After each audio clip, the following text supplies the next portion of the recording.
Again, I feel like we're talking A&M every day, but the spring is coming to an end here in College Station this Saturday. So let's jump on down to College Station, where the spring game is set to kick off at 2 o'clock Eastern, 1 o'clock Central. And all three of these games, I should note, are being just streamed by ESPN Plus, SEC Network Plus. It's not going to be on your traditional cable dial. You're going to have to jump on a computer or a tablet to watch these games if you're unable to attend. But, what am I going to be looking for from the Aggies? I really want to see Connor Weigman and see what he looks like at this level. Max Johnson, Haynes King. Yeah, the competition is not going to be decided by Saturday. I'm not being naive here. This thing's going to play into the training camp. But I just love to get a first look at a quarterback and see how the speed of the game, how it translates. Does he have the respect of his teammates after being just in his first camp? And all indications are Connor Weigman has that. He's in the thick of it for this quarterback competition. So my eyes are going to be glued on the young 5-star freshman to see what he can bring to Jimbo Fisher's offense. And sticking right there with hopefully he's going to be Connor Weigman's favorite target here, the 5-star freshman receiver Evan Stewart. Jimbo Fisher pumped him up today here on Tuesday during his latest media availability. Could this be the game-breaking receiver that A&M has been waiting for? Very well could be based on early returns. So I'm going to be keeping my eye on Evan Stewart. This defensive line, we got some second-year players like Shamar Stewart ready to step up. They need to not only take their games to another level, but how do they match up against Texas A&M is loaded on this defensive line. So, I think we can learn a lot about the Aggies and their next generation of defensive linemen. Want to see who that is that emerges. No idea who will emerge here on Saturday, but that'll be something to keep your eye on because A&M sending a lot of guys to the NFL on the line of scrimmage in recent seasons, but this may be an even better defensive line, which is a scary thought for the rest of the SEC. Sophomore running back L.J. Johnson. We just had Travis Brown on the show breaking it down. Looks like L.J. will be right there in the thick of it for the backup running back job. I want to see how he looks. And these receivers, man, Euclid Brown, year 2 in the system. Moose Muhammad, year 3. These guys really, really need to step up. I hate to keep harping on the same points, but if A&M is really going to exceed all these expectations, hell, we just had the over-under at 9. A&M fans, the only ones that A&M fans are more upset with than me right now is these people setting these damn lines because they think the Aggies are going 11-1 at worst.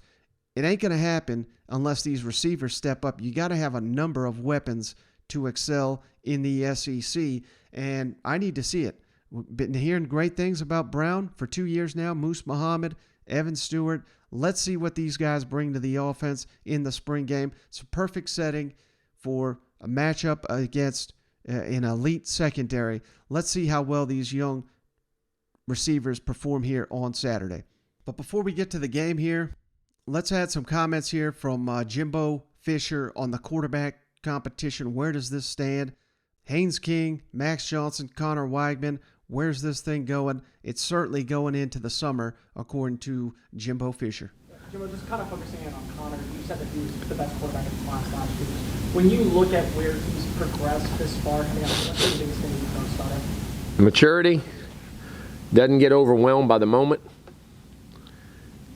Very, very quick learner. Very instinctive young man. Quarterback battle seems like a good one. Do you see it stretching on into the summer? Or? Oh, yeah. I don't think there's any doubt. I mean, we'll see how it goes. And like I say, when you know, but I think all three guys have had their moments, and they've all played well. And I've been very pleased with Haynes. Haynes, I thought, really last scrimmage did some really good things. And plus his legs, I thought Max was excellent. He was really sharp making throws, making deep ball throws, and getting the ball out, and also moving well. And I thought, again, Connor was excellent. I mean, creating plays with his legs, with his arm, with his intensity, quick release. But they're all starting to see things now the best way. So I think all have progressed really well.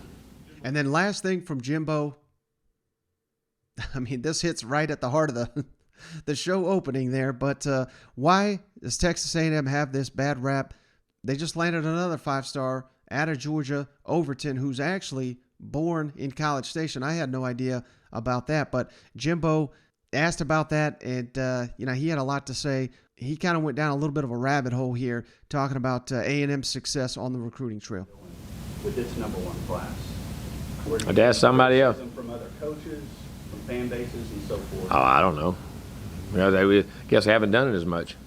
Just have to get used to it. Just have to keep doing it. Have to keep recruiting. But it ain't like we've been the top 5 or 6 every year, 4, 5, or 6 every year, and then whatever they feel and say. I don't worry about somebody else unless they, like I said before, all the things that went on had nothing to do with NIL, had nothing to do with all the other, and because that's what they were accusing us of. And I think NIL and transfer portal is truly affecting college football, but that wasn't the case with us. That's why I said what I said on the other.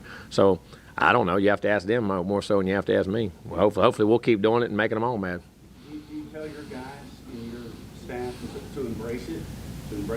I don't worry about it. I don't even think about it. Okay. Who cares? The only reason I said it, the only thing I ever said before was because it was directly pointed at us. Had nothing to do with it. Do I think NIL is an issue out there? Yes. Do I think transfer portal is an issue out there? Yes. And how it goes on and what the regulations, there's no doubt. But those were pointed figures right at us is why I made those statements, because that's unfair to the kids who got recruited. That's unfair to their families, and that's unfair to the staff that recruited them. And that's what and unfair to Texas A&M. That's the only reason I brought that up. But it still is, like with the addition of Overton, when it comes all back up again. I don't have social media, so it comes up to you. I don't hear that. I'm not. Huh? I got one thing. Where's my phone? I don't have my phone. I got one news app that'll have, like for world news. That I'm bored. I hit that. I can hit that and say, okay, there's something like what was going on in the world. Other than that, I don't. So it's up again. It's a bad thing or a good thing? Well, here's the other thing. We've been in the middle of it. The young man was born here. The guy was born in College Station. Grew up watching games, going to this. He was a huge Florida State fan. He came to my camp when he was 10, 11 years old, 12 years old. People didn't know that. I mean, and was in the high school camp. I mean, back then. I've known his dad. Family worked here. His dad was a AD at A&M, Florida A&M, or assistant AD or AD at Florida A&M. And brought him to camp, and known the family forever and ever and ever. So, and we're doing real good. So. See, those are the stories we need to back up. Yeah, so whatever. Man, it kind of feels like Jimbo was talking directly to me with that comment.